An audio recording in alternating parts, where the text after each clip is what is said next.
Glossopharyngeal breathing. GPB is a technique for essential breathing support and/or secretion clearance for individuals with weak inspiratory and expiratory muscles and decreased lung volume.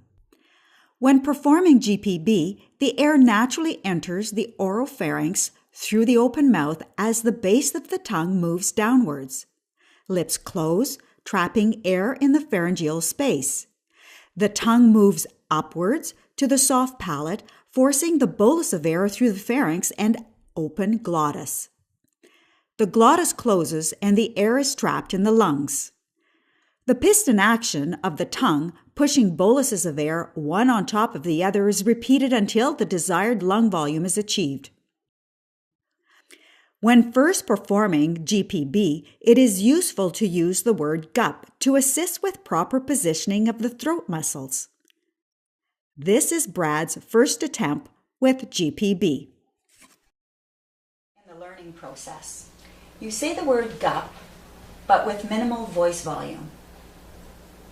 I'll demonstrate.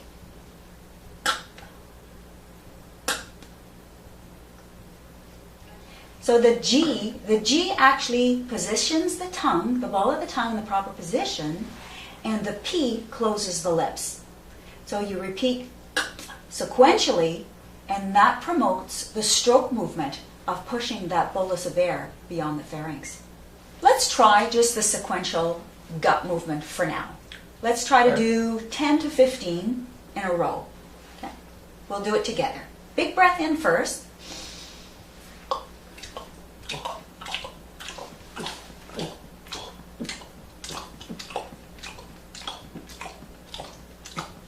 You can let it go. Dino also performs GPB. To assess his technique, we measure with a right respirometer the gup air volume, which is the bolus of air pushed beyond the pharynx by the piston action of the tongue, and it is proportional in size to the descent of the base of the tongue. In this instance, Dino's gup air volume is more than acceptable at 100 to 125 ml. To assess the clinical benefit of GPB, measure and compare spontaneous vital capacity with and without glossopharyngeal breathing. First, perform a baseline vital capacity without GPB. Big breath in, and squeeze it all out, push it out, push it out, push it out, push it out, push it out, push it out. If there's nothing left, big breath in. Big breath in, and start GPB. The vital capacity is then repeated with GPB. This lung volume is referred as the maximum sufflation capacity, MIC.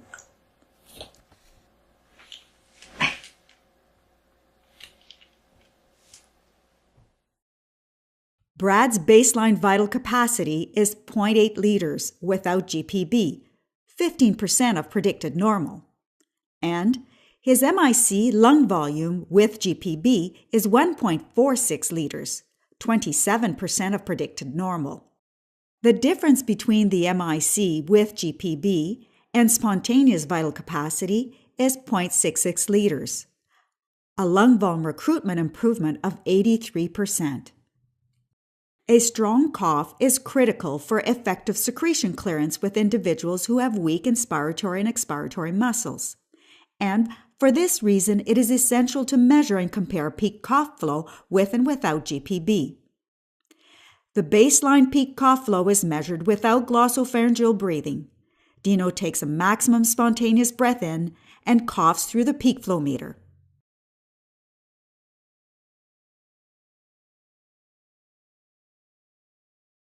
Dino's peak cough flow at baseline is 210 liters per minute.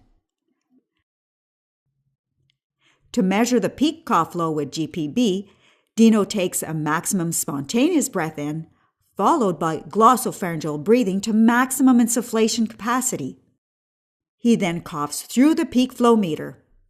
And with GPB, his peak cough flow improves to 295 liters per minute, well above the 270 liters per minute peak cough flow recommended for effective lung secretion clearance.